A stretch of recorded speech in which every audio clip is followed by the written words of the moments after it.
প্রাকৃতিক দুর্যোগ রেমাল মোকাবিলায় তৎপর প্রশাসন। পূর্ব বর্ধমান জেলার পূর্বস্থলী 1 ব্লক প্রশাসন এবং পশ্চিমবঙ্গ সরকারের ট্রান্সপোর্ট ডিপার্টমেন্টের নির্দেশিকা মতন আজ 26 ও আগামীকাল 27 এই 2 দিন নাসরাতপুরের মনমোহনপুরে এবং কিশোরগঞ্জ ফেরিঘাট বন্ধের নির্দেশিকা। রবিবার সকাল 6টা থেকে 2টি ঘাটই বন্ধ থাকবে।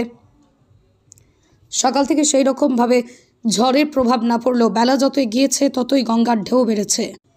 এই প্রসঙ্গে রবিবার দুপুরে নাসরাতপুর পঞ্চায়েতের উপপ্রধান তথা ঘাট কর্তৃপক্ষ মবিন হোসেন মণ্ডল তিনি জানান, স্থানীয় বিডিও এবং পশ্চিমবঙ্গ সরকারের ট্রান্সপোর্ট ডিপার্টমেন্টের নির্দেশিকা অনুযায়ী যে কোনো রকমের দুর্ঘটনা এড়াতে ফেরিঘাট 2 দিনের জন্য বন্ধ রাখা হয়েছে।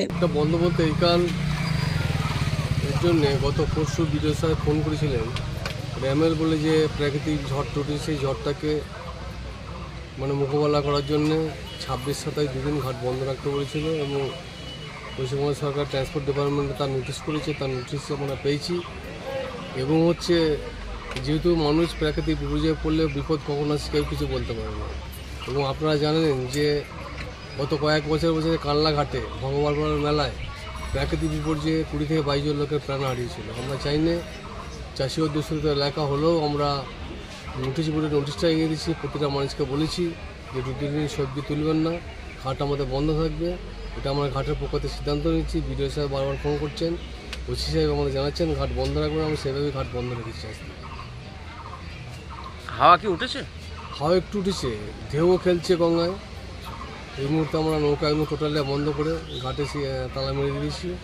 যে কোনো মানুষকে আমরা আর পার করছি না, কারোর বিপদে ফেলতে আমরা রাজি নয়।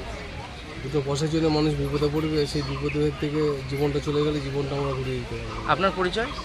আমি নর্থপুর ফেরিঘাটের একজন ওনার এবং নর্থপুর পঞ্চায়েতের উপপ্রধান। কি নাম বলুন? নাম মবিন হোসেন মণ্ডল।